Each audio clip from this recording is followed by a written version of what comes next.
Donald Fraser is here. He insisted on waiting to see you.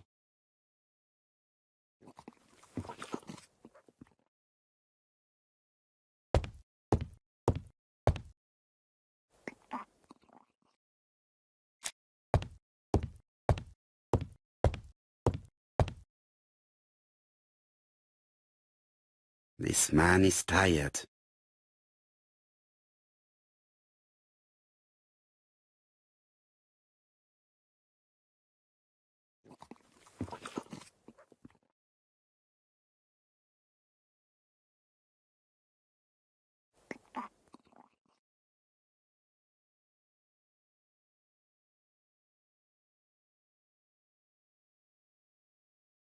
Donald is short of sleep, and it looks as if he didn't even bother to undress before going to bed.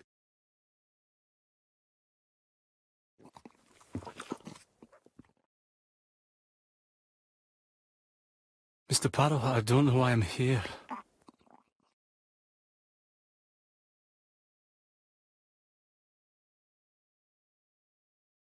You wanted to talk, and you came to find the only man capable of hearing you.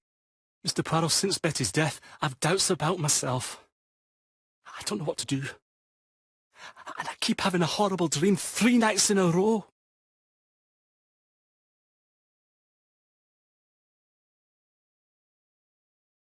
Have a drink, and tell me about this dream.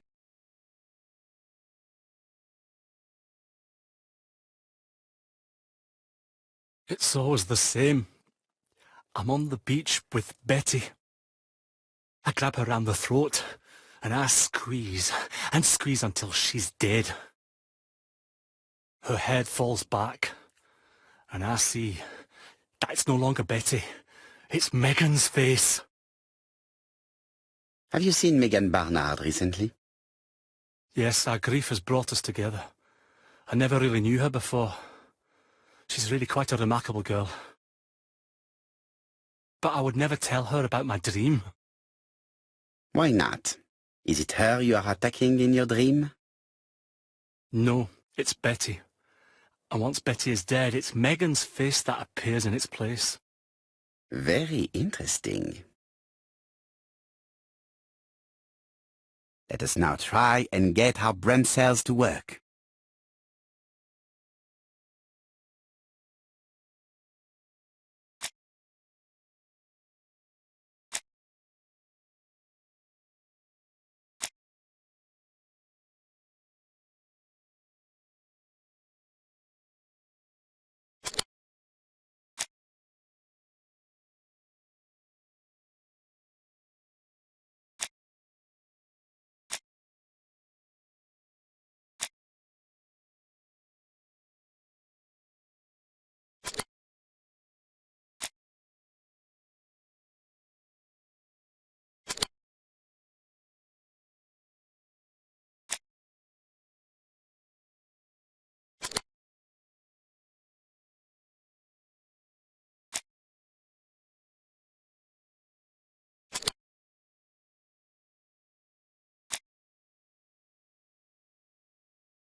Mr. Fraser, I think that the real meaning of this dream is that you are in love with Megan Barnard. Please go on. Do. This dream certainly betrays your guilt. Oh. But what do you feel guilty about? Having killed your fiancé? Possible. Or forgetting her very quickly for her sister? Certainly. And this forgetting is perceived as a second death. So you don't really think I was the one who killed Betty? I do not exclude this theory. I am simply saying that I do not need to know that fact to explain your dream and your guilt. Thank you for being frank, Mr. Poirot. You've helped me a great deal. I'm going back to Bexhill. I'll not take any more of your time up. It is late, Mr. Fraser, and you are tired. I'll sleep on the train. I like trains. It's easy to sleep rocked by the sound of the wheels. Poor boy, he seems completely lost. Well, women seem to like him. I think Megan will take care of him. Oh, I remember. Did you order the product I needed? Yes, we'll be receiving it tomorrow. Bien, it is late, and I asked Miss Gray to come tomorrow morning.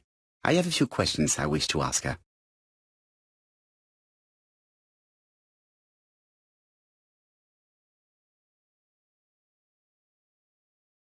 Mademoiselle, I asked you here in order to answer a very important question.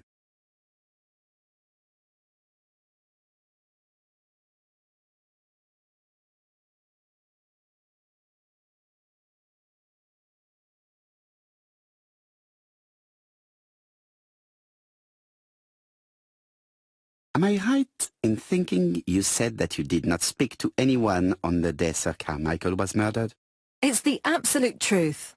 Yet, Lady Clark maintained that she saw you talking to a stranger on the front doorstep. Really? She must have been mistaken. Oh, I remember now. I'd forgotten all about it, but it wasn't important. It was just a salesman. One of those traders who sell stockings from door to door. Can you describe him to me? Medium size, glasses, dark suit and a felt hat. Not the sort of man you notice. Completely harmless. That's why I forgot all about him. Nothing else? He was very hesitant and shy. Usually door-to-door salesmen are very confident, but he wasn't.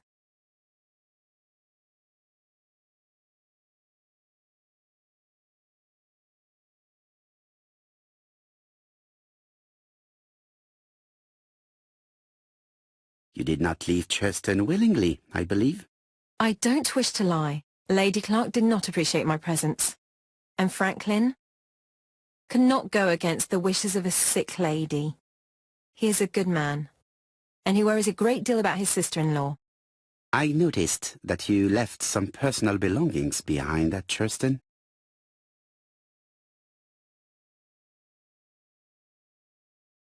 It was too risky for you to keep these objects, am I correct? Risky? What was the risk?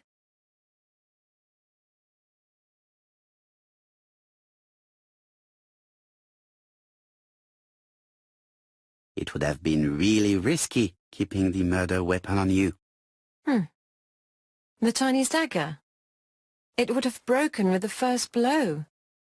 I used it as a letter opener. Bien. I must ask you one last question. Please reply frankly with either yes or no. If Lady Clark had died, would you have agreed to marry Sir Carmichael if he'd asked you? How dare you ask such a question? Sir Carmichael treated me just like his daughter.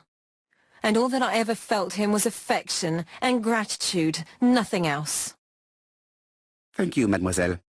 I will not keep you any longer.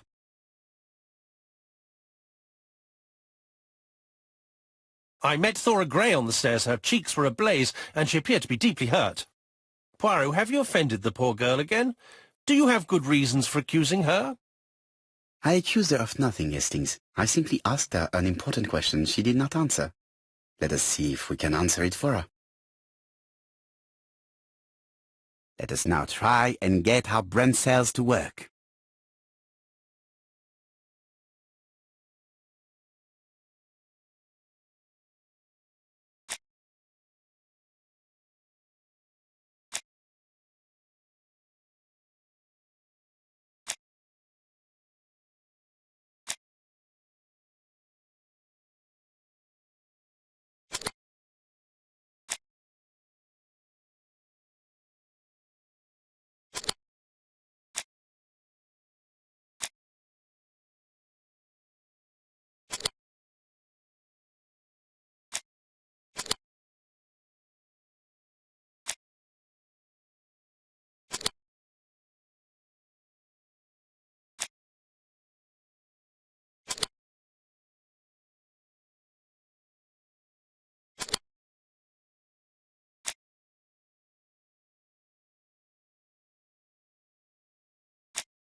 You must know how to read between the lines, Hastings.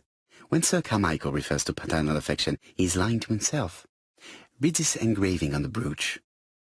A dark dragon for an angel with glossy hair. These are the words of a lover, not a father.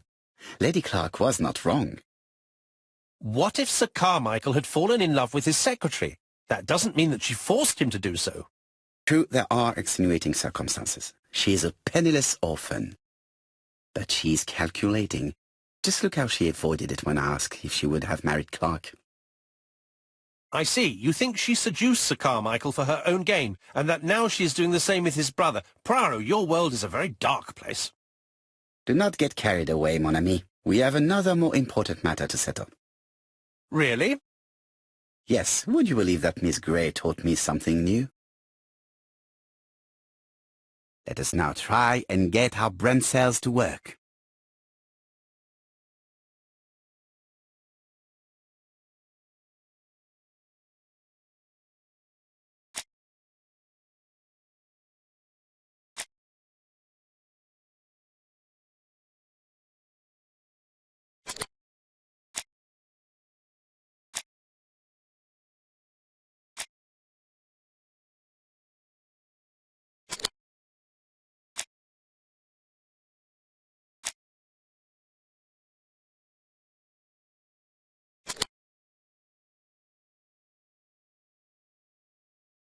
It's perfectly clear, Hastings, perfectly clear. Indeed, a stocking seller visited Andover, Bexhill and Churston on the day of each murder. We have our suspect. This should be of interest, Jap.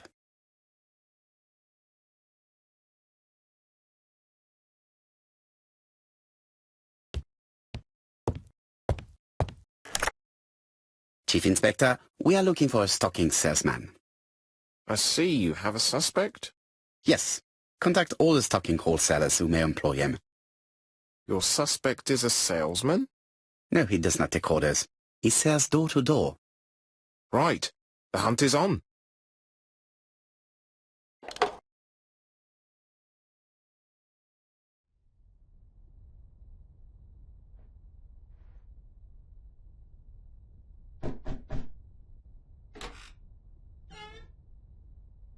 Are you leaving, Mr. Cust? Yes, I'm going to Cheltenham.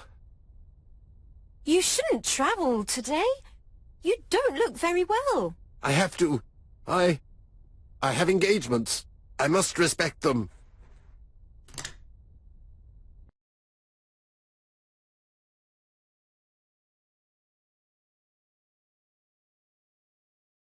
Can you get the post, Hastings? And why don't you go and get it yourself? Très bien. What's going on? I've never known Hastings to be so disagreeable.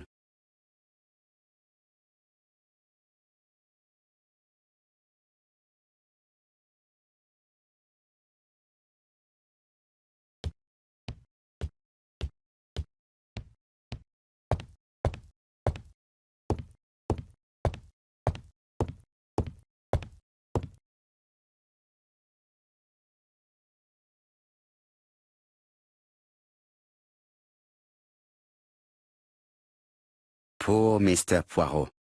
I'm quite sorry for you. If at first you don't succeed, try again. We've a long way to go still. Typery? No, that comes later. Letter T. The next little incident will take place in Doncaster on September 11th. So long. ABC. I should compare this letter with the one on my desk which I received earlier to see if it does indeed come from the same person.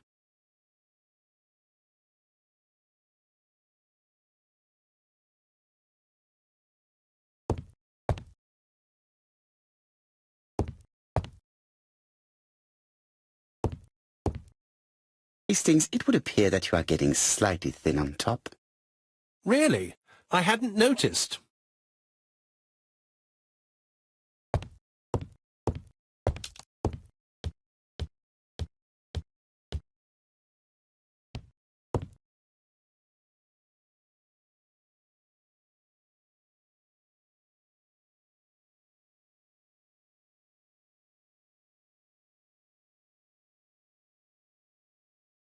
Let us examine this more closely.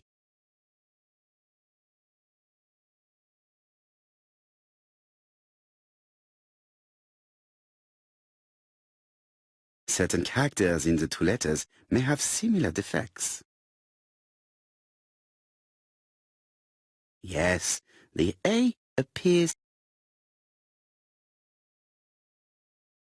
Right. Let us compare this with the other letter.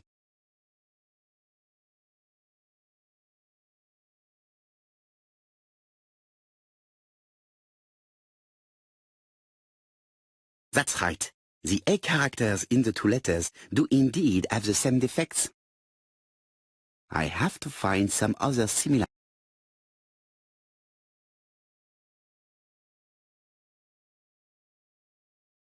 Yes, this I is weird. Right. Let us compare this with the other letter.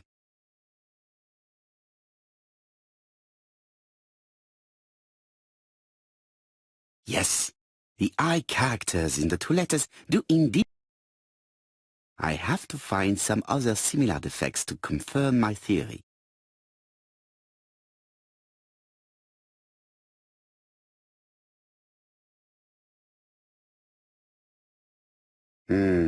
The W is not printed. Right. Let us compare this with the other letter.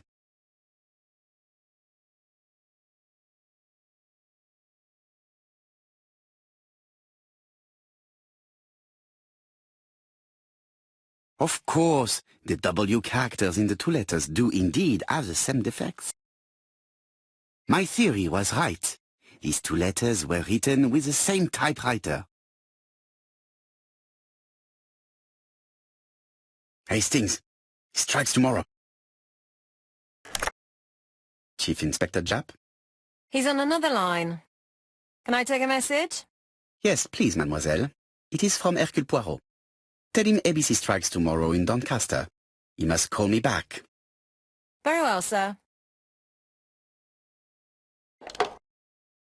Bien, now I'm going to see what I can find from these burnt documents. I've received the product I need. Hastings, if you do not mind, I would like you to take a few notes. Yes, yes.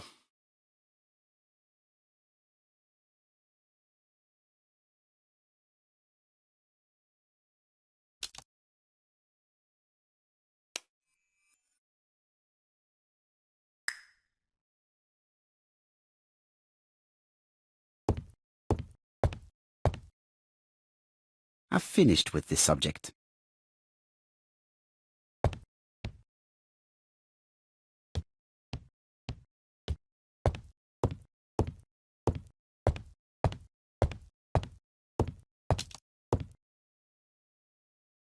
So, how are you getting on? I'm ready to take notes. Now, down to work. All of this needs putting in order a little.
This page will be reconstructed in a flash.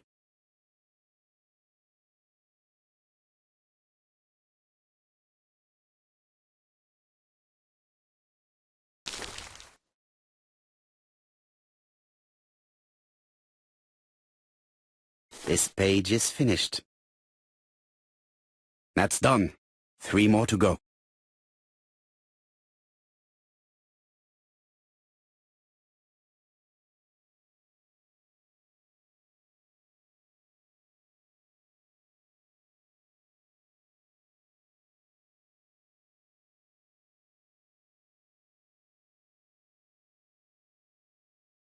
This piece should be placed here.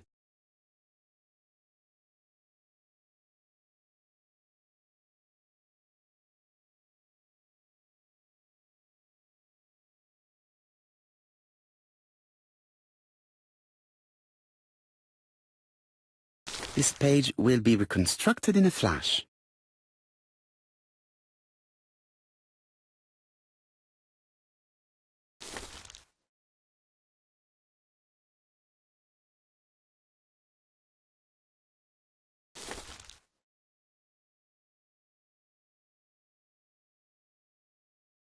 This page is finished. And that's 2 done. It's easier than I thought.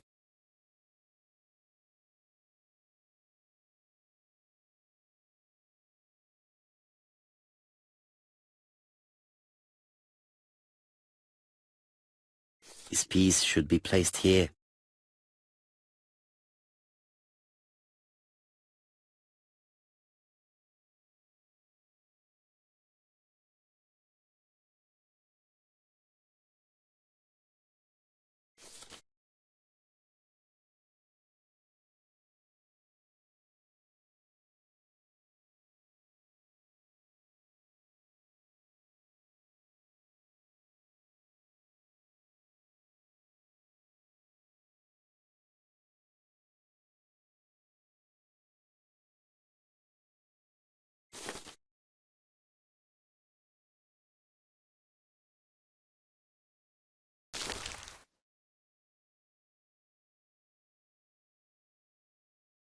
This page is finished.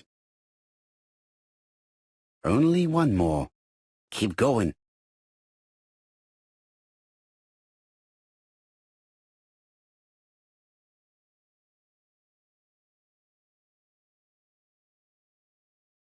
This page will be reconstructed in a flash.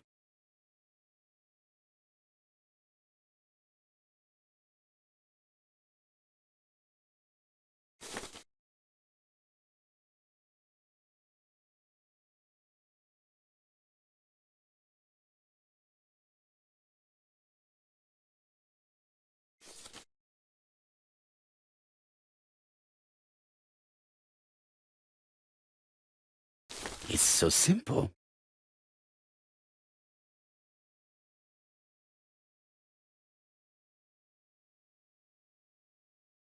This page is finished. All the pages are reconstructed.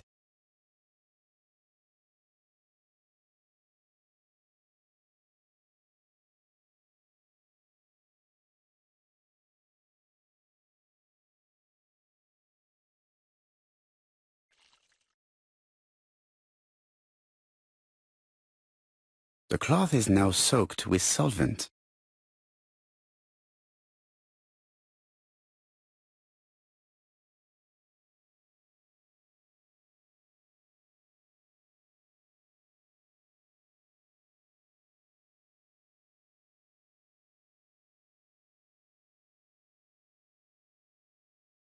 Got it! Make a note, Hastings, make a note. Mrs. Alisasha, shop owner in Andover. Tracheitis, hemoptysis, prescribed laudanum. I got it. Look. Poirot, where on earth did you find these files? On a fire at the bottom of the garden at campsite. All right, but where did the person who burned them find them?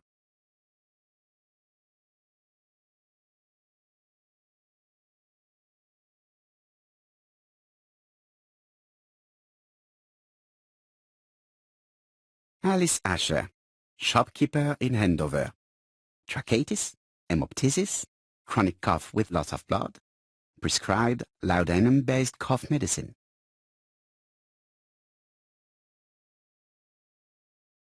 Betty Barnard, waitress in Bexhill. Chronic bronchitis causing dysphonia.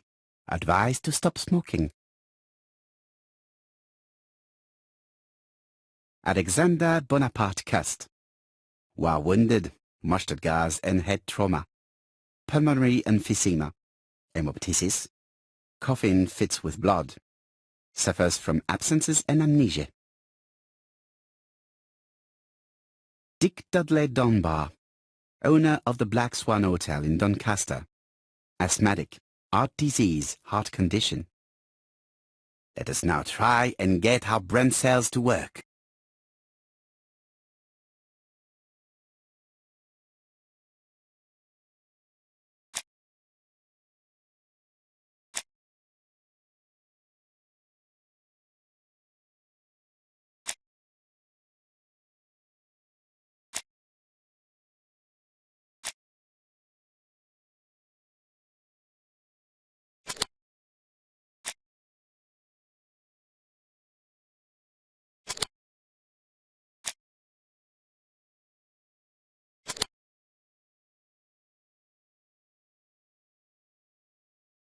The burned documents are medical records, and without a doubt they come from Clark's archives. First of all, because all the patients have throat conditions. And secondly, their name starts with either A, B, C or D, and it is precisely the files that match these letters that have been tampered with. But why burn these files? How come the names of the two victims appear on them? And who are the two other patients? These are very good questions.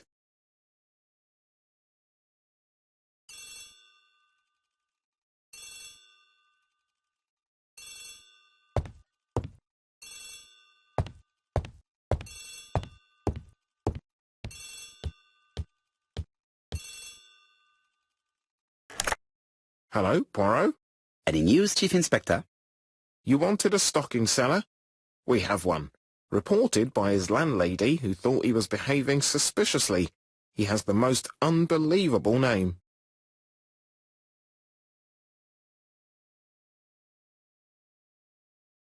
Alexander Bonaparte Cust. Yes, Alexander Bonaparte Cust? How did you guess? Poirot, you have magical powers. It's a serious lead. I called Doncaster. A person matching Cust's description has been seen at the station. He got off the train from London, but, after that, nobody knows where he went.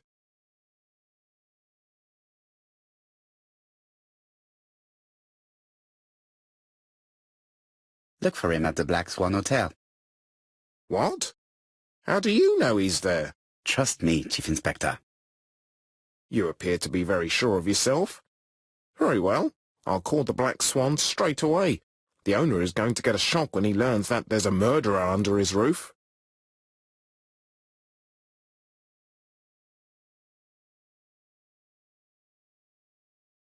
Chief Inspector, I would rather call myself. As you wish. Please go ahead. Hello, the Black Swan. Hercule Poirot here. May I speak to the owner? Speaking. Dick Dudley Dunbar. How can I help you? Is there Mr. Cust among your guests? He arrived today. Shall I call him for you?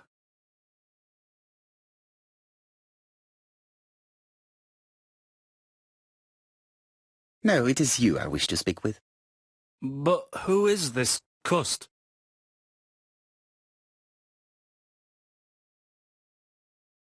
A murderer. A murderer? Under my roof? It's not possible. I don't believe it. Do you think that Cust might be dangerous?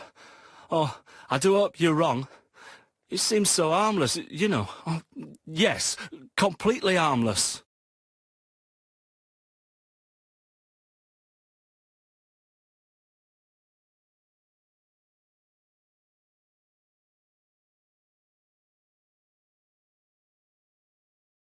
Do not be fooled. He has already killed 3 people and you are next. A murderer? Under my roof? Good God! Dunbar, can you hear me? Dunbar! Hello? Dunbar has had malaise. That's all we needed. I'm calling the Doncaster police. I hope they get there quickly. Hello, Poirot. We have some good news. The police in Doncaster have caught our man at the Black Swan Hotel. They're sending him here by train. How is the hotel owner? He had a heart attack. He was taken to the hospital. Oh no. It is my fault. When I told him the killer was at his hotel, I should have been more considerate. Come on, Poirot. You weren't to know he had a weak heart. No, of course. While we're waiting to question Cust, we could search his room in London. Where does he live? The Marbury Guest House? I'll see you there. Yes, but start without me. First of all, I have to sort out a few details for Cust's transfer. I understand. À bientôt. Hastings, we are making good progress. Please go and search the room of our #1 suspect. With pleasure. I did have a dentist appointment, but I'll cancel. The dentist. So that is why you are so nervous and bad-tempered. A visit to the dentist is never an enjoyable prospect. But an unavoidable one. Go to your appointment, Hastings. I will manage on my own.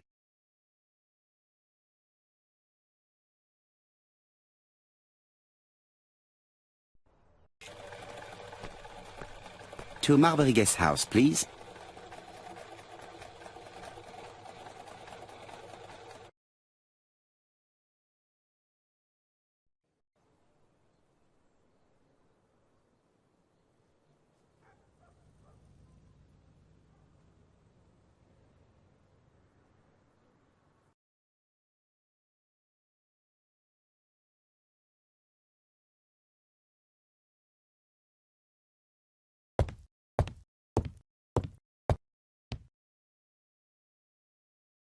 How do you do? You must be Mr. Hercule Poirot. Chief Inspector Tapp told me that you might be coming.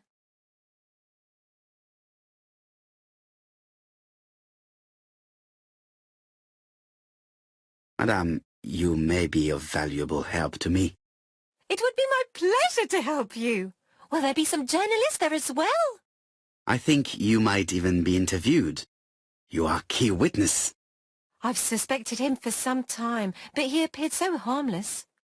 Oh yes, sometimes he got angry and waved his arms about. But even then, he wasn't frightening. And he was as gentle as a lamb again immediately afterwards. It was only this morning that I understood. He told me he was going to Cheltenham, but my daughter saw him at Euston Station. It's not the right station. To get to Cheltenham, you have to take the train from Paddington. And what's more, Mr. Cust left behind an ABC with Doncaster underlined. As you can imagine, when I saw that, I called Scotland Yard.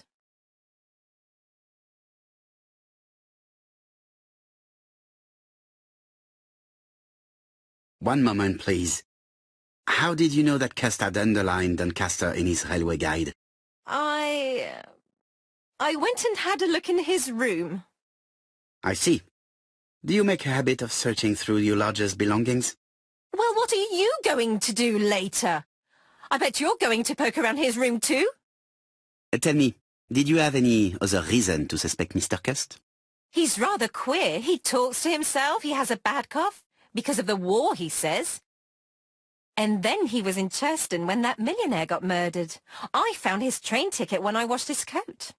He didn't want me to wash his shirt. He washed it himself. But I did see big brown stains on it.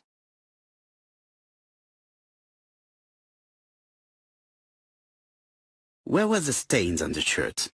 Can't recall. Cust used to travel for his work. Is that correct? Yes, although he was unwell on trains. Do you know where Cust was at the time of the murder in Andover and Bexhill? On June the 21st and July the 25th? No idea.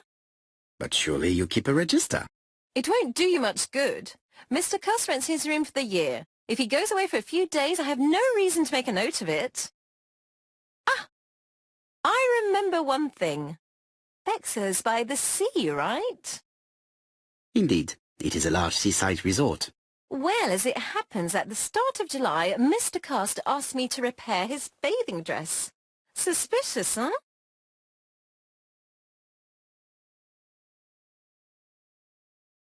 Very interesting. Please continue. I also forgot to say that he started buying newspapers that talked about the case.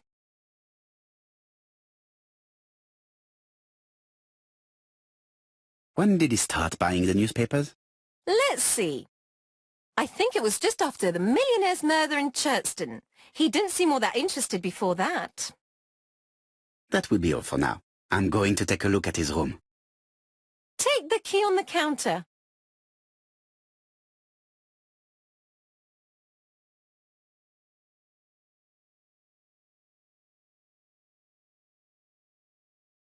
I should check the register. Mrs. Marbury may have been hiding something from me. I don't think my register will help you. Mr. Cuss rents his room all year. If he goes away for a few days, I have no reason to make a note of it.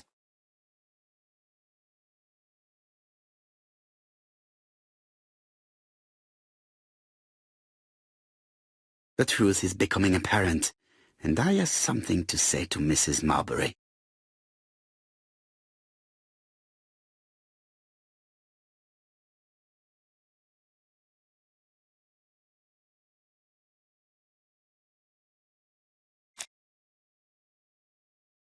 This woman appears to be in a bad mood.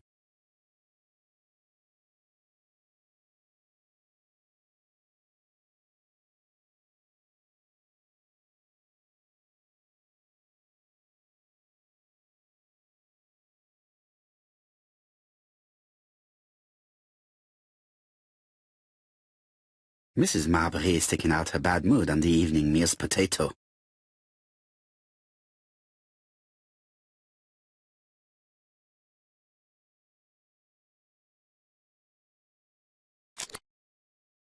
Mrs. Marbury, if I am to believe the register, you rented room 306 to a certain Mr. Fishman on the day of the Bexley murder? Room 306 is Cust's room. Can you explain yourself? If I did, it was because Mr. Cust wasn't here. What about it?